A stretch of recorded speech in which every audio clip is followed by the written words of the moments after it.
ಜನಸಂಪರ್ಕ ಸಭೆ ಇವತ್ತು ಕೂಡ ಯಶಸ್ವಿಯಾಗಿರುವಂತದ್ದು. ಇಲ್ಲಿ ಬಹುತೇಕ ಜನರು ಮೂಲಭೂತ ಸಮಸ್ಯೆಗಳನ್ನ ಕಾನ್ಸಂಟ್ರೇಟ್ ಮಾಡಿದ್ದಾರೆ. ನೋಡಿ, ಈ ಭಾಗ ಇದು ಹೊಸ ಏರಿಯಾ, ಇದು ಹಳೆ ಏರಿಯಾ ಅಲ್ಲ.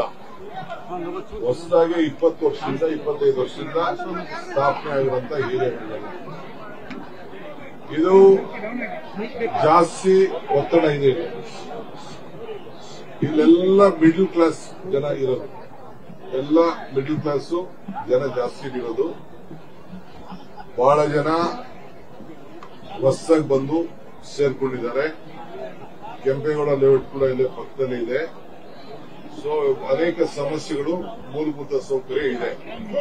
ಇದೆಲ್ಲ ನಾನು ಗಮನದಲ್ಲಿ ಇಟ್ಕೊಂಡಿದ್ದೇನೆ. ಅದಕ್ಕೋಸ್ಕರ ನೋಡಿ, ಬಹಳ ಜನ ಬಂದು, ನೂರಾರು ಜನ ಬಂದು ತಿಳಿಸಿದ್ದಾರೆ. ಮತ್ತೆ ಇನ್ನೊಂದಿನ ಕೂಡ ಒಂದು ಅವಕಾಶನ ಈ ಭಾಗಕ್ಕೆ ಕೊಡ್ತೀನಿ.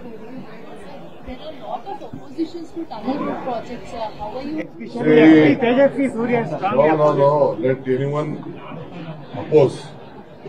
I'm least bothered. I know that they have put a PL.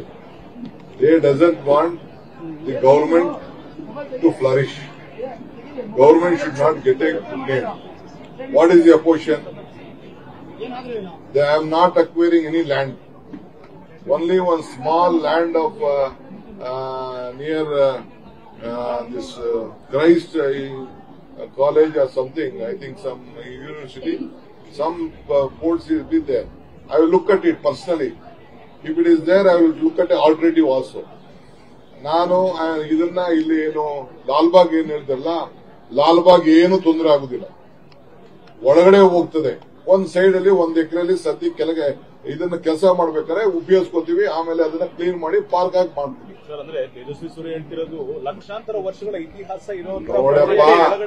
Tejasvi Surya ಅದನ್ನ ಯಾರು ಇಡೀ ಬೆಂಗಳೂರು ಒಳಗಡೆನೆ ಕೊರಿಬೇಕು, ಹೊರಗಡೆ ಏನು ಮಾರಕ್ಕಾಗಲ್ಲ.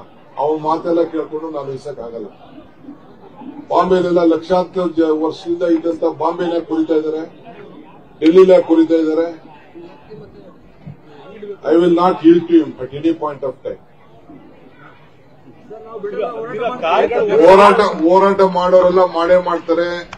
ಏನಾದ್ರು ಟೀಕೆಗಳು ಸಾಯ್ತವೆ, ಕೆಲಸಗಳು ಉಳಿತವೆ.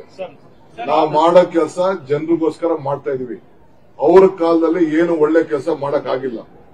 ಏನ್ ಕೆಲಸ ಮಾಡಿಲ್ಲ ಅವ್ರ ಕಾಲದಲ್ಲಿ? ಖಾಲಿ ಟ್ರಂಕ್.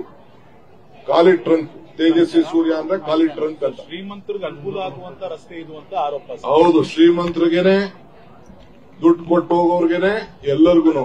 ಆಯ್ತು, ಒಂದು ಪ್ಲಾನ್ ಆಫ್ ಆಕ್ಷನ್ ಕೂಡ ಕೇಳಿ ಅವ್ರಿಗೆ. What is this plan of action? ಒಬ್ಬ MP ಆಗಿದ್ಕೊಂಡು ಒಂದು ದಿನ ಪ್ರೈಮ್ ಮಿನಿಸ್ಟರ್ ಹತ್ರ 10 ರೂಪಾಯಿ ದುಡ್ಡು ಕೊಡಿಸಿಲ್ಲ. What is this plan of action to Bangalore? MPಗಳೆಲ್ಲ ಏನ್ ಮಾಡಿದ್ದಾರೆ? ಅವ್ರ ಸರ್ಕಾರ ಇತ್ತಲ್ಲ, ಏನ್ ಮಾಡಿದ್ರು ಪ್ಲಾನ್ ಆಫ್ ಆಕ್ಷನ್? ಯಾಕೆ ಅವರು ಟ್ರಾಫಿಕ್ ಪ್ರಾಬ್ಲಮ್ ಸಾರ್ಟ್ ಔಟ್ ಮಾಡಲಿಲ್ಲ? ಯಾಕೆ ಕಸಕ್ಕೆ ಟೆಂಡರ್ ಕರೆಯಕ್ ಆಗಿಲ್ಲ ಅವ್ರ ಕೈಲಿ? ಯಾಕೆ ರೋಡ್ ವೈಡ್ನಿಂಗ್ ಮಾಡಕ್ಕಾಗಿಲ್ಲ? ಯಾಕೆ ಫ್ಲೈಓವರ್ ಮಾಡಕ್ಕಾಗಿಲ್ಲ? ಏನು ಮಾಡಕ್ಕಾಗಿಲ್ಲ ಅವ್ರ ಕೈಲಿ. ನೀವೆಲ್ಲ ಕೇಬಲ್ಗಳನ್ನು ನೇತಾಡ್ತಾ ಇರೋದು ನೋಡ್ತಾ ಇದ್ದೀರಾ ರೋಡ್ಲಿ? ಯಾಕೆ ಕಟ್ ಮಾಡಿಸಲಿಲ್ಲ ಅದನ್ನ? ಎಲ್ಲ ಮಾಫಿಯಾ ಜೊತೆ ಸೇರ್ಕೊಂಡು ಬೆಂಗಳೂರನ್ನ ಹದಗೆಡಿಸಿ ಇಡೀ ರಾಜ್ಯನೇ ಹದಗೆಡಿಸೋದಕ್ಕೆ ಇವತ್ತು 140 ಜನ ಇವತ್ತು ನಮ್ಮನ್ನು ತಂದು ಇಲ್ಲಿ ಕೂಡಿಸಿರೋದು.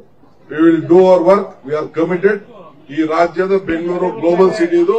ಈ ಗ್ಲೋಬಲ್ ಸಿಟಿನ ಕಾಪಾಡಕ್ಕೆ ಏನ್ ಬೇಕೋ ನಾವು ಮಾಡೇ ಮಾಡ್ತೀವಿ. ನಟರಾಜಸಿಂಹ ವರ್ಸಸ್ ಪ್ರದೀಪ್ ಸಾಮಾಜಿಕ ಜಾಲತಾಣದಲ್ಲಿ ಅವರ ಜಗಳ ನಿಂದನೆ. ಅದ್ಯಾವುದು ನಾನು ಇಂಟರ್ಫಿಯರ್ ಆಗೋಗಲ್ಲ. ನಾನೇನಾದ್ರು ಅಭಿವೃದ್ಧಿ ಬಗ್ಗೆ ಮಾತಾಡ್ತೀನಿ. I don't want to interfere with any politics. ಏಕಾತ ಬಿ ಖಾತ ಕುಮಾರಸ್ವಾಮಿ ಏನ್ ಮಾಡಿದ್ದಾರೆ ಅಂತ ನಾನು ಕರೀತಾ ಇದ್ದೀನಲ್ಲ, ಯಾವ್ದಾದ್ರು ಚಾನೆಲ್ ಬನ್ನಿ ಅಂತ. ಎ ಖಾತಾ ಬಿ ಖಾತಾ ಏನಾಗ್ತಾ ಇದೆ? ದಾಖಲೆಗಳನ್ನ ಕರೆಕ್ಟ್ ಮಾಡ್ಕೊಳ್ಳೋಕ್ಕೋಸ್ಕರ ಜನರಿಗೆ, ನಾಗರಿಕರಿಗೆ ಸೌಲಭ್ಯ, ಮುಂದಕ್ಕೆ ಬ್ಯಾಂಕ್ ಲೋನು ಎಲ್ಲ ಸಿಗಲಿ ಅನ್ನೋ ದೃಷ್ಟಿಯಿಂದ ಒಳ್ಳೆ ಟ್ಯಾಕ್ಸ್ ಕಟ್ಟಲಿ, ಒಳ್ಳೆ ಸೌಲಭ್ಯ ಒದಗಿಸ್ಕೊಡ್ಬೇಕು ಅಂತ ನಾವಿದನ್ನ ಬಹಳ ದೀರ್ಘವಾಗಿ ಆಲೋಚನೆ ಮಾಡಿ ಅವರ ಆಸ್ತಿಗಳ ದಾಖಲೆಗಳನ್ನ ನಮ್ಮ 6ನೇ ಗ್ಯಾರಂಟಿ, ಪ್ರತಿಯೊಬ್ಬ ನಾಗರಿಕರಿಗೂ ಅವರ ಆಸ್ತಿಗಳೇ ಗ್ಯಾರಂಟಿ ಮಾಡ್ಕೊಡೋದೇ ನಮ್ದು 6ನೇ ಗ್ಯಾರಂಟಿ. ಆ ಕೆಲಸವನ್ನು ಇರ್ರಿ, ಎಷ್ಟೇನೆಲ್ಲ ಎಲ್ಲ ನೀನೇ ಪ್ರಶ್ನೆ, ಅವ್ರು ಹೇಳಿದ ಉತ್ತರ ಕೊಡಬಾರ್ದು. ಸೊ ಮಾಡ್ತಾ ಇದ್ದೀನಿ. ಎಲ್ಲೂ ಇಡೀ ರಾಜ್ಯದಲ್ಲಿ ನಾವು ಮಾಡ್ತಾ ಇರೋದನ್ನ ಪ್ರಶಂಸೆ ಬಂದು ಸದ್ಯ ನಮ್ಮ ದಾಖಲೆಗಳಿಗೆ ಸಾವಿರಾರು ಜನ ಅರ್ಜಿ ಆಗ್ತಾ ಇದ್ದಾರೆ. ಯಾಕೆ ಅರ್ಜಿ ಆಗ್ತಾ ಇದ್ದಾರೆ? ಯಾಕೆ ಇವ್ರ ಆಸ್ತಿಗಳನ್ನೆಲ್ಲ ಸ್ಕ್ಯಾನ್ ಮಾಡಕ್ಕಾಗ್ಲಿಲ್ಲ ಇವ್ರ ಕೈಲಿ? ಯಾಕೆ ಈ ಖಾತೆ ಮಾಡ್ಕೊಳಕ್ಕಾಗ್ಲಿಲ್ಲ? ಇದನ್ನೆಲ್ಲ ನಾವೇ ಮಾಡ್ಕೊಡುವಂತದ್ದು. ಅವ್ರಿಗೆ ಇದು ಆಲೋಚನೆ ಏನಿರ್ಲಿಲ್ಲ. ಈಗ ಆಯ್ತಪ್ಪ ಫ್ಯಾಕ್ಟರಿ ತರ್ತೀನಿ ಅಂತ ಹೇಳ್ತಿರಲ್ಲ, ಕಟ್ಟು ಅಂತ ಹೇಳಿ, ಅದು ಎಷ್ಟು ಬೇಕು ಜಮೀನು, ಎಲ್ಲಿ ಬೇಕು ಅಂತ ಹೇಳಿ ಅಕ್ವಿಷನ್ ಮಾಡೋಣ. ಅವರೇ ಹೇಳಿ ಎಲ್ಲಿ ಮಾಡ್ಲಿ ಅಂತ, ರಾಮನಗರದಲ್ಲಿ ಮಾಡ್ಲಾ, ಬಿಡದಿಲ್ ಮಾಡ್ಲಾ, ಇಲ್ಲ ಅಂದ್ರೆ ಮಂಡ್ಯದಲ್ಲಿ ಮಾಡ್ಲಾ, ಅವರಲ್ಲಿ ಲಿಸ್ಟ್ ಕೊಡ್ಲಿ ಯಾವ ಜಾಗದಲ್ಲಿ ಅಕ್ವಿಷನ್ ಮಾಡ್ಕೊಡಿ ಅಂತ ಅರ್ಜಿ ಹಾಕ್ಲಿ, ಹೇಳಿ ಯಾವ ಫ್ಯಾಕ್ಟರಿ ಮಾಡ್ತೀನಿ ಅಂತ. ಬರೀ ಸುಮ್ನೆ ಖಾಲಿ ಮಾತಾಡೋದ್ರಲ್ಲಿ ಯಾರು ಒಪ್ಪುದಿಲ್ಲ. ಇದು ಎಲ್ಲ ಬಿಡಿ, ಅದೆಲ್ಲ ಪ್ರಶ್ನೆ ಇಲ್ಲ. MLA ಏನ್ ಡ್ಯೂಟಿ ಮಾಡ್ಬೇಕು ಮಾಡ್ತಾ ಇದ್ದಾರೆ.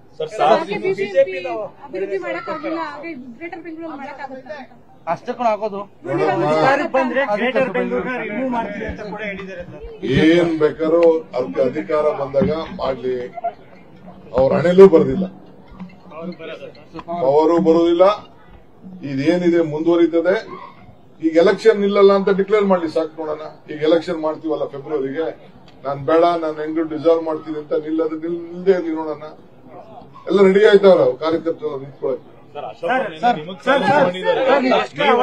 ಅಭಿಮಾನಿಗಳು ಮುಖ್ಯಮಂತ್ರಿಗಳು ಅಂತ ಹೇಳ್ತಾ ಇದ್ದಾರೆ ಸರ್. ಬಂದಿದ್ದ ಕಡೆ ಎಲ್ಲ ಇನ್ನೂ ತುಂಬಾ ಸಾಕಷ್ಟು ಜನ ಇರ್ತದೆ. ಥ್ಯಾಂಕ್ ಯು, ಬರ್ತೀನಿ. ನಾಳೆ ಕಬ್ಬಲ್ ಪಾರ್ಕಲ್ಲಿ ಭೇಟಿ ಮಾಡೋಣ.